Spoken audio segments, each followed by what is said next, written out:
সাহস কি করে হলো? আপনি কি করলেন? আপনার খেয়াল আছে? আমি এক্ষুনি যদি মামাকে ফোন দিয়ে আপনাকে যে পুলিশে দেবে, আপনার কোনো ধারণা আছে? Idiot, stupid.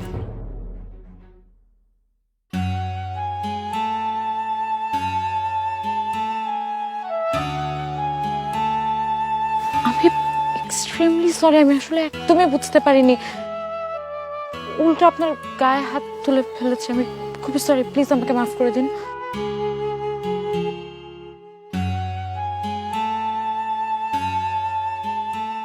এই যে শুনছেন, আমি হ্যাঁ আসলেই সরি বলছি, মানে আমি বুঝি নাই।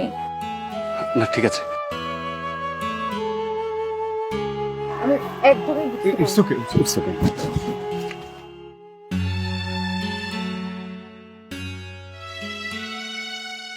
ওঠেন। Thank you so much. It's okay, ওঠেন। সাবধানে বসেন।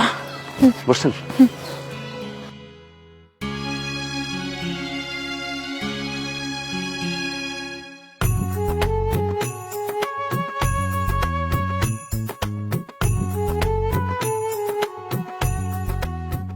চাচা, ও চাচা, রেড কারণে এসেছি। এই তো আমার মা আয়া পড়ছে। আয় মা, আমার বুকে আয় মা। কেমন আছো মা, বাবা? কত বছর পরে তোরা দেখলাম রে মা। মামা মেরে বুঝলা গেছো? ভুলে গেলে আমি আসতে পারতাম। আজ যদি তোর মা বাইচা থাকতো তাহলে তো তোর লগে আইতো। আমার যে কত ভালো লাগতো। আর কোনদিন আমার বোনটা আমার জড়াই ধরে কইব না ভাইজান কেমন আছো? আরে এত কান্দেন না তো, মানুষকে চিরদিন বাইসা থাকার লাগে দুনিয়াতে আসে। মারা কত দূর থেকে আইছে, আপনার তো কান্নাকাটি করলে ওর মন খারাপ হইব না? মা চল ঘরে চল, আগে হাত মুখ দিয়ে খাওয়া দাওয়া করবি, তাহলে সবাই মিলা জমায় আড্ডা দেবো। হ হ, অনেক অনেক দূর থেকে জার্নি করে আইছে, কত কষ্ট হয়েছে। এই তুমি ওর লাগে খাবারের ব্যবস্থা করো। এই, তোমরা আমাকে নিয়ে একদম অস্থির হবে না। অস্থির হলে কিন্তু আমি এখন এখান থেকে চলে যাব। আমি ঠিক আছি, আমি ভালো আছি। মামা, তুমি একটু ওনাকে আমার হয়ে বলো না যে আমাকে যাতে মাফ করে দেয়। আমি না একটা অন্যায় করে ফেলেছি, and উনি যদি আমাকে ক্ষমা না করে তাহলে আমি কখনো আসলে নিজেকে মাফ করতে পারবো না। কেন, কি হয়েছে? আসলে হয়েছে কি, আমার ওড়নাটা চাকার সাথে আটকে গিয়েছিল। একটা বড় ধরনের অ্যাক্সিডেন্ট হতে পারতো, উনি আমাকে বাঁচিয়েছেন।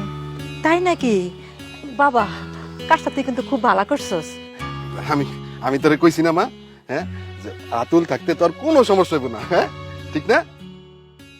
কিন্তু আমি ওনাকে ভুল বুঝে ওনাকে অপমান করে ফেলেছি, আর উনি যদি আমাকে মাফ না করে তাহলে আমি নিজেকেও ক্ষমা করতে পারছি না। আমি কিছু মনে করি নাই, আর আপনি শুধু শুধু এগুলো ভাইবা কষ্ট পাবেন না। আরে না, ভুল করে একটা সমস্যা হয়ে গেছে, এটা এটা নিয়ে কোনো কিছু কিছু মনে করবো না। আর ও অনেক ভালো পোলা, ও আমগো বাড়িতে একের ছোটবেলা থেকে আছে, কি ঠিক না রাতুল? জি চাচা, ছোটবেলা থেকে আপনি আর চাচি তো আমার একদম নিজের সন্তানের মতো আদর করছেন। চাচা আমি যাইতেলে। যাবি তাহলে যা। শোন, আমার মায় কিন্তু অনেক বছর পরে আমগো বাড়িতে আইছে, ওরে কিন্তু একেবারে গ্রামটা সুন্দর করে ঘুরায় দেখাবি, ঠিক আছে? আর শোন, ও যতদিন এই বাড়িতে থাকবো অন্য কোনো কামড়াইস না। আমি কোনো কাম রাখুন না চাচা, একদম চিন্তা করেন আমি আছি। যা, চলো মা, চলো বাসায় চলো। কতদিন পরে আইছি, আমার মনটাই শান্তি। আয়